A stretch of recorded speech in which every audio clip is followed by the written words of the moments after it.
자, 좀 봅시다. 이제 작업장에 이제 크게 환경관리가 있고요. 환경관리가 있고, 그 다음에 이제 직업병 관리 들어가겠습니다. 크게. 자, 일단 환경관리 중에서는 요 수치를 외우셔야 해요. 수치가 아니라 유해물질 허용 기준. 요걸 외우셔야 되거든요. 세 개입니다. 자, 거기 보시면 시간 가중 평균 농도, 단시간 노출 기준, 최고 허용 농도. 이거 뭐 구구단 외우듯이 외우셔야 돼. 자, 맨 처음에 뭐라고요? 가중 평균 농도. 자, 영어로 뭐라고 될까요? TLV, TWA입니다. 그 다음에 TLV, STEL. 자, 그 다음에 TLVC. 요걸 외우셔야 돼. 영어로도 외우시고, 한국말로도 외우시고. 자, TLV라는 게 있는데요. 요게 이제 우리가 알고 있는 서한도 개념이라고 보시면 되고요. 요게 이제 미국의 개념을 따릅니다. 그러면 서한도라는 개념이 뭔데요? 자, 우리 이제 공장이라고 합시다. 이제 수은을 만드는 공장이에요. 수은을 만드는. 그럼 여기는 수은만 떠돌아다닐까요? 이 공기 중에? 아니겠죠. 수은도 떠돌아다니고, 원래 수은의 한계치가 있다면 수은은 몇 이상은 노출되면 안 된다. 이런 한계치가 있다고 합시다. 그럼 여기에는 수은만 있는 게 아니라 온도도 높잖아. 고온 이하. 그 다음에 뭐 바람도 통하지 않아. 그러면 이랬을 때 얘가 수은만 딸라 있는 거 하고 고온이랑 같이 있을 때 어때요? 시너지 효과 때문에 더 위에 하겠죠. 그래서 이게 하나가 있을 때는 기준치, 얘가 고온이랑 겹쳤을 때 또 기준치, 또 먼지가 겹쳤을 때 또 기준치, 다 각기 달라야 된다는 거죠. 근데 이렇게 하는 거는 정말 이건 천문학적으로 헷갈릴 거. 많이 부족하려면 돈도 엄청 많이 들 거예요. 그래서 이때는 어떻게 하냐면 하나하나만 합니다. 수온 하나가 있을 때는 기준치, 고온도 하나가 있을 때, 온도가 있을 때도 어디에 한계치, 이런 식으로 따로따로 해요. 그래서 지금 현재 우리는 서한도 개념을 따르고 있습니다. 이러다 보니까 분명히 우리 그 산업장에서 기준치가 있는데도 불구하고 그 기준치에서 오랫동안 일을 하다 보면 직업병에 걸릴 수밖에 없겠죠. 왜냐면 여러 가지 것들이 시너지 효과 때문에. 하여튼 우리는 서한도 개념을 따르는데 이게 미국의 개념을 좀 따르고 있습니다. 그래서 우리 쪽은 아닌데 다른 쪽에서 어느 나라의 개념을 따르냐 뭐 이런 것도 시험 문제에 나온 적이 있어서 미국의 산업위생협회의 서한도 개념을 참고로 하고 있다라고 보시면 되고요.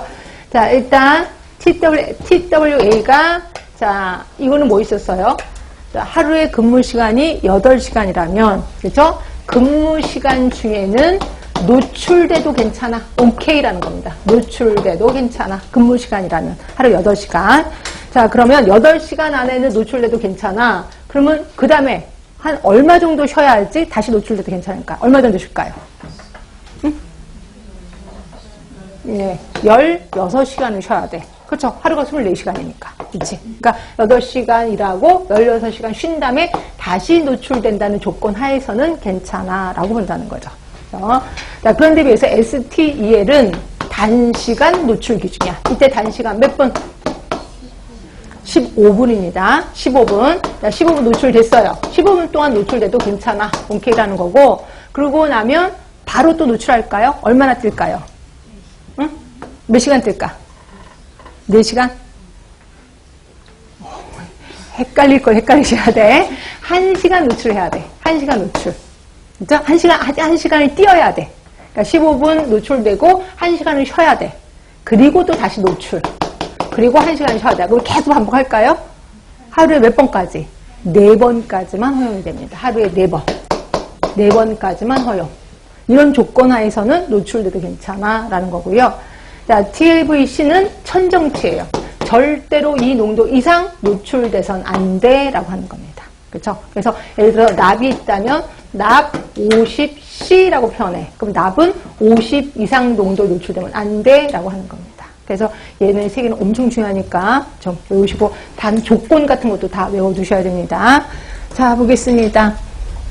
시간 가중 평균 농도 하루 8시간, 일주일엔 40시간이라는 조건. 이때 조건에는 16시간을 쉬어야 되는 거죠. 16시간을 쉰 다음에 다시 노출되는 조건 하에 노출돼도 괜찮아 라는 거고, 단시간은 15분입니다. 근데 처음 오셨다면 쓰셔야 되겠죠. 1시간 간격을 둬야 되고 하루에 4번까지만 허용이 되는 거죠. 그 다음에 최고 허용 농도는 이 농도 이상 절대로 노출되면 안 돼 라는 겁니다. 이게 TLV. 자, 그런데 그 밑에 보시면 BLV라는 게 또 있어요. 이거는 한 번도 문제 나온 적은 없는데 BLV는 뭐냐면, 자, 내가 유해물질에 노출되면 얘네가 내 몸으로 들어오잖아요. 그래서 내 몸의 농도를 측정하는 걸 BLV라고 표현합니다. 자, 그런데 BLV는 뭐 갖고 측정하냐면, 일단 혈액 측정하겠죠. 그리고 소변 측정할 수도 있습니다. 그 다음에 모발 하기도 하고, 또 하나가 호흡, 그러니까 호기요, 호기. 이거 갖고 측정합니다. 그래서 이거 말고도 뭐 손톱으로도 하고 뭐 여러 가지도 하긴 하는데, 일단 대표적인 게 이 4개이기 때문에 제가 2개씩 짝을 줘서 좀 비교를 할까 합니다. 일단 혈액은 어때요? 직접적인 수치를 알 수가 있죠. 직접적인 수치를 알 수는 있어요. 알 수는 있지만 뭐는 없냐면 효율성은 좀 떨어집니다. 효율성은 떨어져요. 왜 효율성이 떨어지냐면 생각해보세요. 오전에 피 뽑고 오후에 피 뽑고 그러면 근로자는 난리치겠죠. 그래서 이 효율성이 좀 떨어진다. 그럼 효율성이 높은 건 뭔데요? 이게 소변이에요. 소변은 받아오라고 하면 되잖아. 오전에 소변 받아오고 오후에도 소변 받아오고. 그래서 효율성은 좀 높단 말이에요. 효율성은 높은데 뭐가 아니야? 직접적인 수치가 아니라 온몸을 다 돌고 나온 거잖아. 그래서 이거는 간접적인 수치를 알 수 있다는 거죠. 간접적인 수치를 알 수 있다. 이게 이제 단점이라는 거고. 자, 그 다음에 모발은 머리카락 뽑는 거잖아요. 이 얘는 누적된 걸 알 수 있어. 그러니까 이게 오늘 노출된 거 모르는 거죠. 그냥 누적된 것만 알 수 있다. 누적된 것을 알 수 있고, 반면에 호기는요, 최근 거를 알 수가 있어요. 최근에 노출되고 이 호기 나오는 것을 최근 거를 알 수 있는데, 얘의 단점은 뭐냐면, 호기의 단점은 뭐냐면 최근 걸 알 수 있잖아. 그리고 이게 점점 줄어들거든요. 그래서 시간이 지나면 다 없어진단 말이야. 결국 노출된 즉시 측정을 해야 돼. 노출된 즉시 측정을 해야 되는 게 호기다라고 보시면 될 것 같아요. 그래서 이 정도를 좀 알고 계시면 얼추 괜찮을 것 같아요. 그래서 BLV, 그래서 그 밑에다 좀 써놓으시면 괜찮을 것 같고요. 자, 그 다음에 옆에 보시면 작업 환경의 유해인자, 유해성 영향 요소, 그래서 뭐 이런 것도 영향을 준대. 그러니까 보면 그럴 것 같기도 해. 그런데 이 중에 가로 2번에 유해성 영향 요소의 농도를 잠깐 보시면 농도와 폭로 시간은 길수록 유해성이 크다. 뭐 당연한 거 아니에요? 그렇죠? 그래서 이거를 법칙을 만들어 놨는데 그게 KCT예요. 밑에 보이시죠? 체크 포인트에 KCT. C가 농도고 T는 폭로 시간이죠. 결국 중독 지수는 KCT구나. 이렇게 해서 알고 계시면 되고. 자, 그러면 이런 환경, 유해 환경에 노출됐을 때 이거에 대한 관리, 환경 관리입니다. 크게, 자, 순서대로 좀 얘기해 주셔야 되는데. 이것도 좀 이따 합시다. 자, 어떻게 관리할까요? 환경에 대한 관리. 제일 좋은 거는 대치입니다. 제일 좋은 거는 그 물질이 유해해.